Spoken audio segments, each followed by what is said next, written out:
Hello, जय हिंद बच्चों। आज की क्लास हम लोग स्टार्ट करने जा रहे हैं। जैसे कि पिछली क्लास में हम लोगों ने अभी एमसीक्यू सेशन स्टार्ट किया है, बिहार एसआई, ठीक है, बीपीएससी ट्री और जितने भी वनडे कॉम्पिटिटिव एग्जाम्स होते हैं उन सभी चीज़ों के लिए आज उसका दूसरा क्लास है। और आज की टॉपिक में हम लोग वैदिक सभ्यता, वैदिक काल को डिस्कस करने जा रहे हैं। इससे संबंधित जितने भी इंपॉर्टेंट क्वेश्चंस बन सकते हैं, ठीक है, या एग्जाम में आ सकते हैं, हम उन सभी क्वेश्चंस की प्रैक्टिस करेंगे। सिर्फ एमसीक्यू को सॉल्व नहीं करना है, उससे रिलेटेड जो भी चीज़ें होंगी, जो भी बातें होंगी, उन्हें नोट डाउन करते हुए चलेंगे। जो भी एक्स्ट्रा पॉइंट्स आपको लगेगा कि जरूरी है एग्जाम के पॉइंट ऑफ व्यू से, आप उसे लिखते चलेंगे, ठीक है। और एमसीक्यू तो सॉल्व कीजिए ही, और बताइए कितना स्कोर किसको आ रहा है। तो पहले प्रश्न पे चलते हैं। इसमें थोड़ा राइटिंग मिस्टेक है, अगले प्रश्न में चलते हैं हम लोग। सबसे पुराना वेद कौन सा है? पहला प्रश्न क्या है हमारा? सबसे पुराना वेद कौन सा है? ऑप्शन है यजुर्वेद, ऋग्वेद, अथर्ववेद, सामवेद। सबसे पुराना वेद कौन सा है? तो सबसे पुराना वेद है हमारा ऋग्वेद, ठीक है। वेदों की कुल संख्या कितनी है? वेदों की कुल संख्या 4 है। कौन कौन से है? ऋग्वेद, यजुर्वेद, सामवेद और अथर्ववेद, ठीक है। ऋग्वेद, यजुर्वेद, सामवेद और अथर्ववेद, वेदों की संख्या कितनी है? 4 है। क्लियर। और सबसे पुराना वेद कौन सा है? तो ऋग्वेद। तो इसका आंसर बी हो जाएगा। आगे बढ़ते हैं। किस वैदिक ग्रंथ में वर्ण शब्द का सर्वप्रथम नामोल्लेख मिलता है? मतलब वर्ण शब्द की चर्चा सबसे पहले किस वेद में हुई है? ऋग्वेद, अथर्ववेद, सामवेद, यजुर्वेद। तो वर्ण शब्द की चर्चा सबसे पहले हमें ऋग्वेद में मिलती है। कहाँ मिलती है? ऋग्वेद के 10वें मंडल में, ठीक है। ऋग्वेद के 10वें मंडल में हमें वर्ण शब्द की चर्चा मिलती है, और यहीं पर 4 वर्णों का उल्लेख है, ठीक है। यहीं पर 4 वर्ण जो थे वैदिक काल में, उनका उल्लेख है। तो वर्ण शब्द का चर्चा हमें ऋग्वेद में मिलता है। Answer is B. Next question. वर्ण व्यवस्था से संबंधित पुरुष सूक्त मूलतः पाया जाता है, ठीक है। पुरुष सूक्त, वर्ण व्यवस्था से संबंधित जो पुरुष सूक्त है वह किस वेद में पाया जाता है? तो इसका सही आंसर हो जाएगा ऋग्वेद। जैसे पिछला प्रश्न हम लोगों ने देखा, तो उसमें था वर्ण व्यवस्था की चर्चा ऋग्वेद में मिलती है, और ऋग्वेद के 10वें मंडल के पुरुष सूक्त में हमें 4 वर्णों के बारे में जानकारी भी वहीं से मिलती है, ठीक है। तो पुरुष सूक्त पूछे, चाहे वर्ण व्यवस्था पूछे, 4 वर्णों की बात पूछे, सभी का आंसर क्या हो जाएगा? ऋग्वेद, ठीक है। नेक्स्ट क्वेश्चन देखते हैं। सुमेलित करना है, ठीक है। इधर आपको 4 वेद के नाम दिए गए हैं, और इधर जो आपको दिया गया है वो आपके वेद से संबंधित जो भी उस वेद में क्या खास बात थी वो दी गई है। तो आपको मिलान करना है, ठीक है। सबसे पहले ऋग्वेद में चलते हैं। ईश्वर महिमा, बलिदान विधि, औषधियों से संबंधित संगीत। तो सामवेद का संगीत हो जाएगा, ठीक है। तो आपका ये ऑप्शन और ये ऑप्शन कट गया। क्लियर। ये ऑप्शन आपका कट गया। उसके बाद आपका ये जो अथर्ववेद है ये हो जाएगा बलिदान विधि, ठीक है। ए का 2, सॉरी सॉरी, अथर्ववेद हो जाएगा आपका औषधियों से संबंधित। अथर्ववेद, हाँ, अथर्ववेद आपका हो जाएगा औषधियों से संबंधित।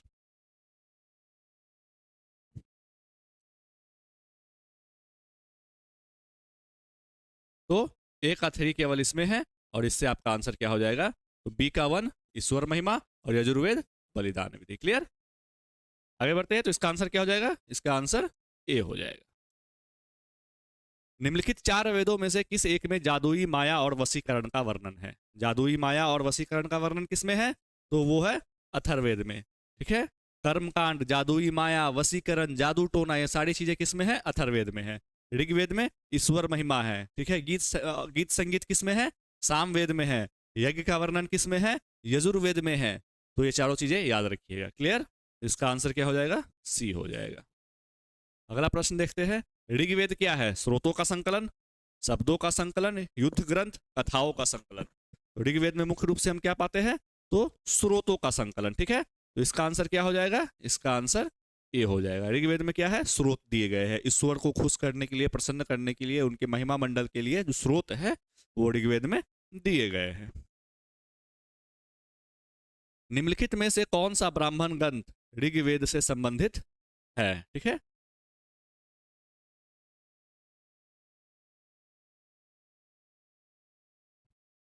निम्नलिखित में से कौन सा ब्राह्मण ग्रंथ ऋग्वेद से संबंधित है? ऐतरेय, गोपथ, तैतरीय, शतपथ।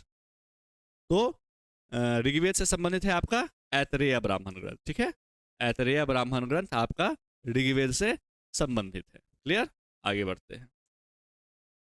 ऋग्वेद संहिता का कौन सा 9वां मंडल पूर्णतः किसको संबंधित है? ऋग्वेद का 9वां मंडल किसको संबंधित है? इंद्र को, उर्वशी को, पौधे और जड़ी बूटियों को, या सोम और उसके पेय पदार्थ को, ठीक है। तो इसका आंसर हो जाएगा सोम। याद रखिएगा, तीसरा मंडल जो है वो याद रखना है, वो संबंधित है आपके गायत्री मंत्र से, ठीक है। किससे है? गायत्री मंत्र से। चौथा मंडल जो है वो आपका संबंधित है कृषि से, ठीक है। किससे संबंधित है? कृषि से। उसके बाद जो आपका 7वां मंडल है, 7th नंबर का है, वो आपका संबंध है दशराग्य युद्ध से। 9वां मंडल जो है वो संबंधित है सोम से, और 10वां मंडल जो है वो संबंधित है आपको पुरुष सूक्त से, ठीक है, पुरुष सूक्त से।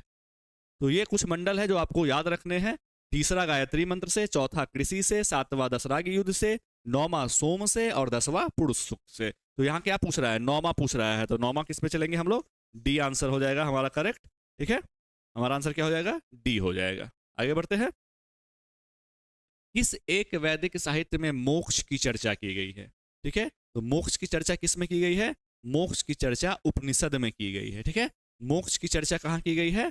तो उपनिषद में की गई है। हमारा करेक्ट आंसर क्या हो जाएगा? डी हो जाएगा। आगे बढ़ते हैं।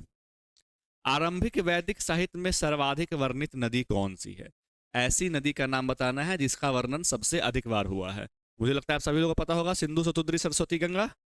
सबसे ज्यादा चर्चा किसकी हुई है? सबसे ज्यादा चर्चा हुई है सिंधु नदी की, ठीक है। दूसरी चीज इसमें याद रखिएगा, सरस्वती जो थी, इनको ये सबसे अधिक पवित्र नदी मानते थे, ठीक है। क्या मानते थे? सबसे पवित्र नदी। और इनके लिए भिन्न भिन्न नाम का प्रयोग है, देवीतमा, मातेतमा, ठीक है। तो सबसे पवित्र नदी कौन थी? सरस्वती। और सबसे ज्यादा बार वर्णन किसका हुआ है? तो सिंधु का। क्लियर, आगे बढ़ते हैं। कौन सा मंडल पूर्णतः सोम को है? फिर से क्वेश्चन आ गया, तो आंख बंद करके मारेंगे हम लोग। 9वां मंडल, ठीक है, सी आंसर। अस्किनी की पहचान, वैदिक नदी अस्किनी की पहचान किस नदी से की जाती है? ठीक है, जितने भी वर्तमान में नदी है उस समय उन्हें दूसरे नाम से बुलाया जाता था, ठीक है। तो अस्किनी को चेनाब के नाम से बुलाया जाता था, ठीक है। अभी वर्तमान की जो चेनाब है उसको उस समय अस्किनी कहा जाता था। क्लियर। व्यास को विपाशा कहा जाता था। क्या कहा जाता था? विपाशा।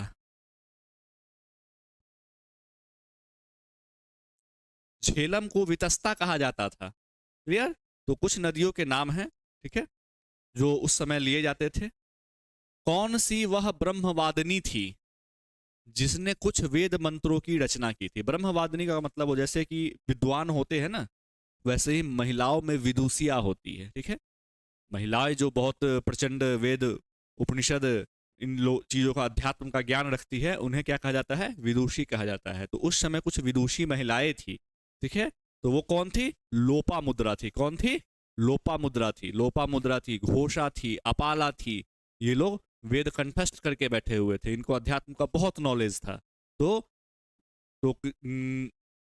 आपका इसका आंसर क्या हो जाएगा? लोपा मुद्रा। क्लियर। आपको ऑप्शन में घोषा दे सकता है, अपाला दे सकता है, ये भी इसी श्रेणी में आती है, ये महिलाएं भी। अगला प्रश्न देखते हैं। ऋग्वैदिक काल में निष्क किस अंग का आभूषण था? ठीक है, निष्क नाम का एक आभूषण था, ठीक है, जिसका प्रयोग किया जा रहा था। वो किस जगह प्रयोग किया जाता था? हाथ में, गले में, पैर में, सर में, ठीक है। तो ये गले का आभूषण था। कहाँ का आभूषण था? गले का आभूषण था। इसका आंसर क्या हो जाएगा? बी हो जाएगा। निष्क नामक आभूषण कहाँ का था? गले का आभूषण था। आगे बढ़ते हैं। कौन सा ईरान अभिलेख ईरान से भारत में आर्यों के आने की सूचना देता है? एक ऐसा अभिलेख है जिससे पता चलता है कि जो आर्य आए थे वो ईरान के तरफ से आए थे, ठीक है। वो कौन सा अभिलेख है? उसके प्रमाण भी है। पहले उस अभिलेख का नाम जान लीजिए। उस अभिलेख का नाम है बोगज कोई। आंसर हमारा सी हो जाएगा, ठीक है। वो अभिलेख कौन सा है ईरान का? तो इस क्वेश्चन को ऐसे ही पूछ सकता है, बोगज कोई अभिलेख कहाँ से मिला? ईरान आंसर हो जाएगा।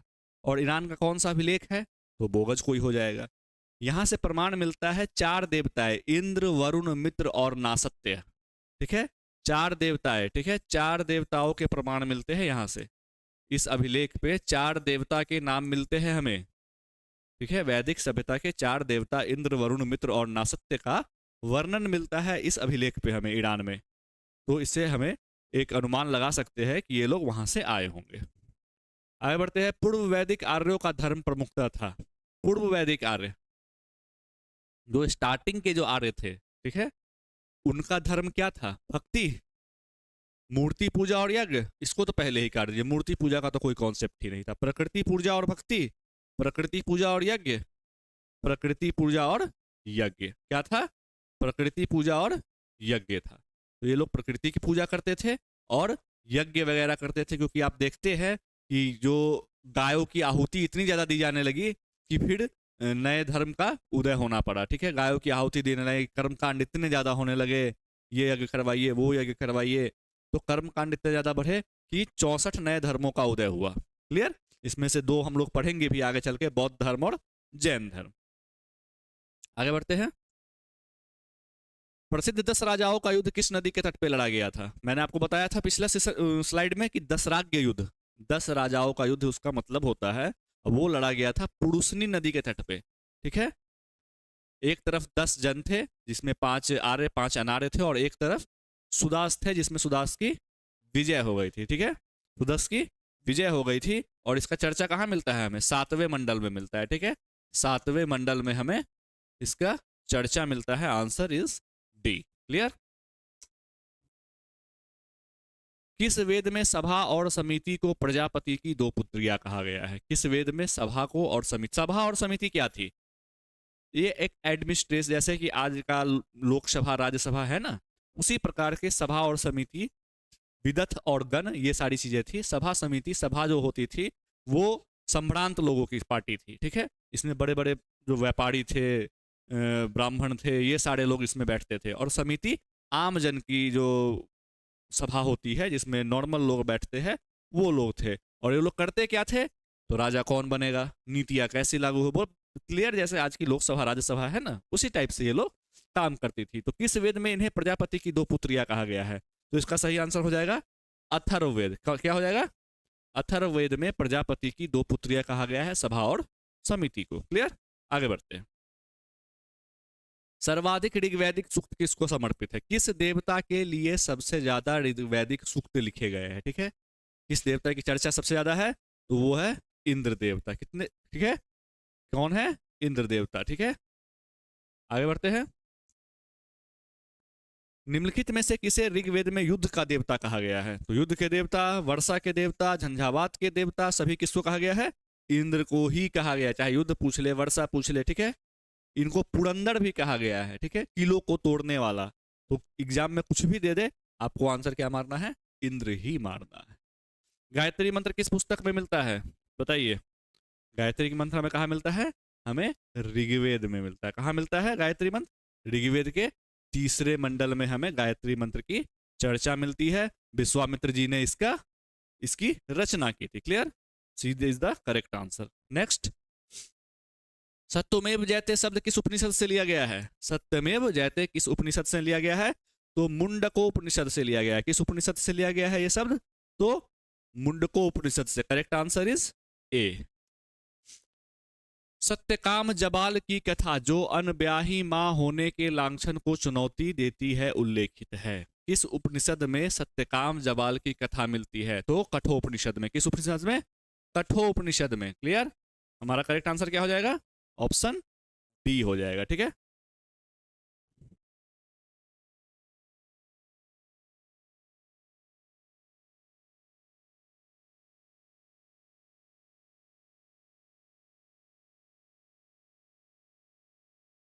सॉरी मुझे लग ही रहा था। इसका आंसर हो जाएगा आपका ऑप्शन सी, छांदोग्य उपनिषद। ठीक है, मुझे इस पे डाउट लग रहा था। इसका आंसर क्या हो जाएगा? छांदोग्य उपनिषद हो जाएगा, ऑप्शन सी। क्लियर? तो सत्यकाम जबाल की कथा किस उपनिषद में है? तो छांदोग्य उपनिषद में है। क्लियर? वैदिक काल में किस जानवर को अघन्या कहा जाता था? अघन्य का मतलब होता है न मारे जाने योग्य, ठीक है, ना मारे जाने योग्य को ही हम लोग अघन्य कहते हैं, ठीक है। तो कौन सा पशु था ना मारे जाने योग्य, तो हमें अच्छे से पता है, गाय, ठीक है, आंसर इज द सी। तो गाय को अघन्या कहा जाता था। ऋग्वैदिक काल के प्रारंभ में निम्न में से किसे महत्वपूर्ण मूल्यवान संपत्ति समझा जाता था। ऋग्वैदिक काल में जो सबसे इंपॉर्टेंट कोई चीज थी तो वो थी गाय, ठीक है। सबसे इंपॉर्टेंट चीज क्या थी, क्योंकि ऋग्वैदिक काल के जो लोग थे उनका मुख्य व्यवसाय ही क्या था, पशुपालन था। उत्तर वैदिक काल में आके कृषि हो गया, लेकिन ऋग्वैदिक काल में क्या था, पशुपालन था। और ये लोग गाय को सबसे अधिक पवित्र पशु मानते थे, ठीक है। लड़ाइयाँ गाय को लेके होती थी, ठीक है, लड़ाइयाँ भी किसको लेके होती थी, गाय को लेके होती थी। तो इसका आंसर गाय था। संस्कारों की कुल संख्या कितनी है, कुल कितने संस्कार है, तो कुल 16 संस्कार है। कुल कितने संस्कार है, कुल 16 संस्कार है, ठीक है। तो जितने भी इंपॉर्टेंट क्वेश्चन हो सकते थे, ठीक है, संभवतः मैंने बना दिए हैं। और जो चीज़ें नहीं थी उनमें वो मैंने आपको बता भी दिए हैं। बहुत सारी चीज़ें आप लोगों ने, मुझे लगता है ये लगभग 30-35 क्वेश्चनों में आपने कम से कम 15-20 पॉइंट्स तो आपने एक्स्ट्रा बनाई होगी। तो इतने यदि आप तैयार कर लेते हैं और थोड़ी बहुत चीज़ें थ्योरेटिकली पढ़े हुए होंगे, तो आप इससे आने वाले कोई भी क्वेश्चन आप बना कर देखो, मुझे नहीं लगता है कि नहीं बनेंगे, ठीक है। बाकी कोई डाउट हो तो कमेंट सेक्शन ओपन है, आप वहाँ पूछ सकते हैं। तो आज का सेशन हम लोग यहीं ख़त्म करते हैं। कल आएंगे, कल मिलेंगे फिर एक नए टॉपिक के साथ और एक नए क्लास के साथ। तब तक के लिए गुड बाय।